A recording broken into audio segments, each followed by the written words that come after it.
Students, in this lecture, we are going to study internal structure of galvanometer and limitations of galvanometer in chapter Current Electricity. Now, what is this galvanometer? So, galvanometer is a device with the help of which a very small electric current or potential difference can be measured. There are two types of moving coil galvanometers. First one is suspended coil type and second one is pivoted coil type. This is internal structure of pivoted coil type of galvanometer.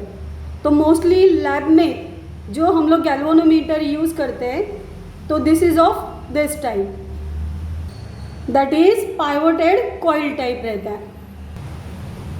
Now see it's internal structure. It consists of a rectangular coil of large number of turns of fine insulated copper wire which is wound on a light aluminium frame.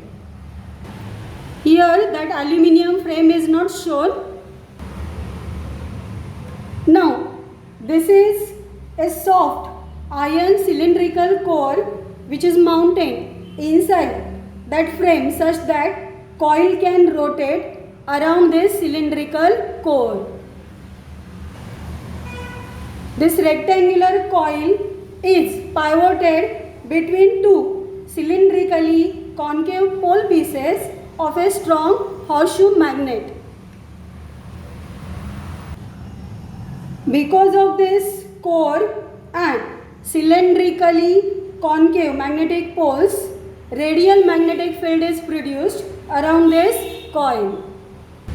When electric current is passed through this coil, torque will act on it and this torque will deflect coil and that coil will start to rotate.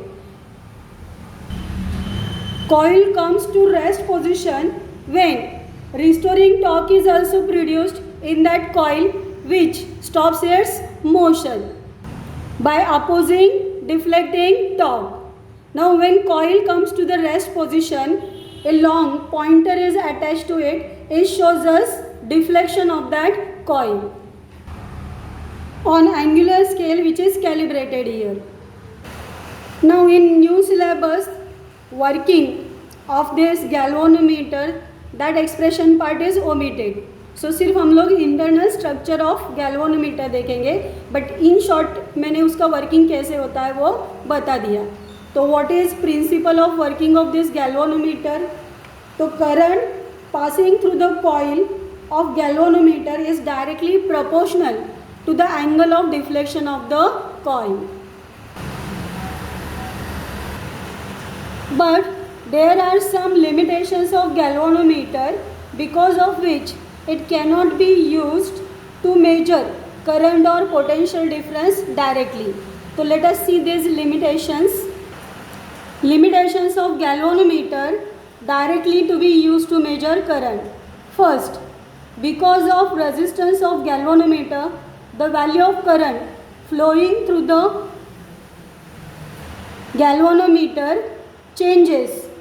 Hence, it cannot be used to measure actual value of current. It measures less value of current. Now in detail we are going to see when we are going to see construction of ammeter. Second, a galvanometer gives full scale deflection for very small current. Hence large current cannot be measured by it. Third, if large current is sent through the galvanometer, it may burn due to excessive heat, means its coil may get damaged. Modifications are done in galvanometer and it is converted into an ammeter to measure current, which we are going to see in next lecture. These are limitations of galvanometer to be used to measure potential difference directly. First one, to measure a potential difference it is necessary to connect galvanometer in parallel combination with circuit, but because of this parallel combination current gets diverted and it will measure smaller potential difference. which will create error in the measurement. Second, it is very delicate instrument and it can give full scale deflection even when very small potential difference is applied across it. Hence, large potential difference cannot be measured by it. Third, the large voltage applied across the galvanometer may cause burning of the coil. Means large potential difference can damage coil of the galvanometer. Now all these limitations are removed by converting into voltmeter to measure potential difference. In next lecture we will see conversion of galvanometer into voltmeter.